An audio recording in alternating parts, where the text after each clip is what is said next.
Кааба. Історія виникнення та місія. Першою і найголовнішою святиною мусульманського світу беззаперечно є заповідна мечеть, яка знаходиться в священному місті Мекка.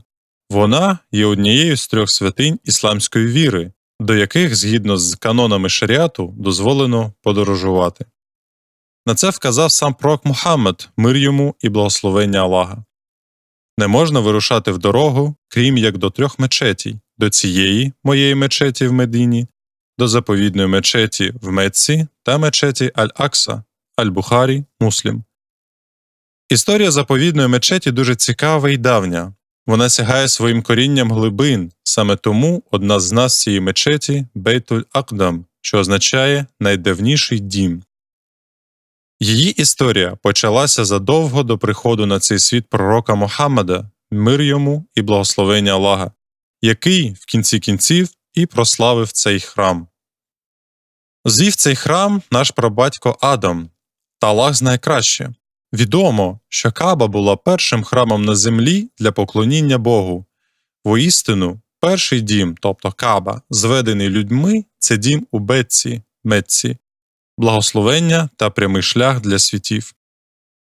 Тобто Господь з самого початку попіклувався про людей, аби в них було священне місце, де б вони могли служити віддано Йому одному.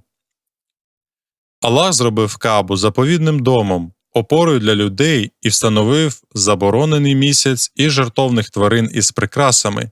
Це для того, щоб знали ви, Аллаху відомо те, що на небесах і на землі, і що Аллах про кожну річ знаючий. Значиться в сурі Аль-Маїда, аят 97. Раніше вся заповідна мечеть була представлена лише Каабою, прямокутною будовою. І не було того колосального архітектурного комплексу, який є зараз. Він з'явився набагато пізніше, коли стало необхідністю розширення площі мечеті. Але не дивлячись на всю красу і прикрашення мечеті, її центром і кульмінацією залишається Кааба, як місце, де робиться таваф, ритуальний обхід, який є своєрідною формою молитви, але більш динамічної в русі. Саме тому весь час обходи навколо Кааби супроводжуються мольбами дуа, згідно з сунною повчання пророка Мухаммада, мир йому і благословення Аллаха. Ібрагім, мир йому, він же пророк Авраам, є ключовою фігурою, яка відігравала значущу роль у відновленні храму єдинобожжя, який занепав. Ось ми вказали Ібрагіму на місце для дому. Нічого не додавай мені в поклонінні та очищай мій дім для тих, хто здійснює обхід навколо нього, звершує молитву і низько вклоняється, як зазначається аят 26 сури Хадж. Каабу звів Ібрагім разом із своїм старшим сином Ісмаїлом. Останній підносив батьку каміння, а батько пророків укладав це каміння. Передається, що вони будували Каабу на фундаменті Адама, мир йому. Також до сьогодні збережено місце, на якому стояв Ібрагім, коли клав цеглу і будував Божий дім. Цей камінь отримав назву Макам Ібрагім, тобто місце Ібрагіма. На ньому лишились відбитки його ніг. Про це місце також згадується в сурі Бакара, аят 125. Ось ми зробили дім місцем зібрання та захисту для людей. Тож зробіть місце Ібрагіма місцем молитви.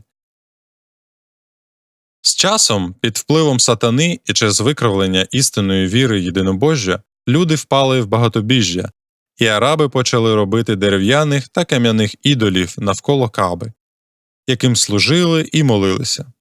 Навіть передається, що всередині Кааби були зображені Ібрагіма та Ісмаїла, мир їм. Цих ідолів нараховувалось аж 360.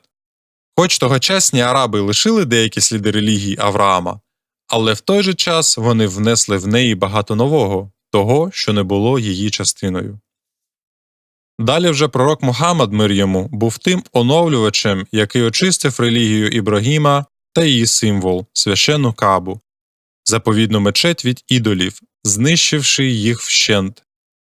До його приходу плем'я курешитів взялося перебудовувати Каабу, бо вона була сильно пошкоджена від повені. Вони дещо змінили форму Кааби, зменшивши її довжину, піднявши стіни, зробивши дах та вносячи ще деякі корективи. За переказом, курешити вчинили так, тому що не мали достатньо чистих коштів, тобто таких, які не були отримані незаконним шляхом – лихварство, грабунки тощо. І тому відновили Каабу в тих формах, на які були спроможні. З пророчою місією останнього посланця Бога Мухаммада, мир йому, заповідна мечеть стає центром ісламської цивілізації. Окрім хаджу, велике паломництво, та умри, мале паломництво, вона є місцем збору всієї ісламської умми, громади. Вона стає символом ісламу, духовною столицею безмежної ісламської держави. Також пророк Мухаммад, мир йому, вказав на те, що одна молитва, звершена в заповідній мечеті, в 100 тисяч разів краща, аніж в будь-якій іншій мечеті. Також він вказав на воду Замзам, яка є водою з одноіменного джерела, яке витікає з-під Кааби. Ця вода благословенна та має великі цілющі властивості.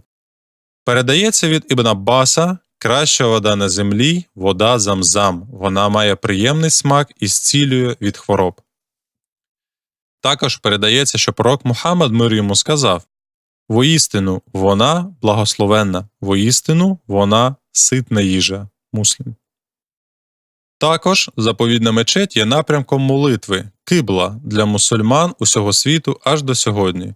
Мусульманин, де б він не жив, в Африці чи в Азії, в Америці чи Європі, 5 разів на день звертається в сторону Мекки, в сторону заповідної мечеті, під час намазу.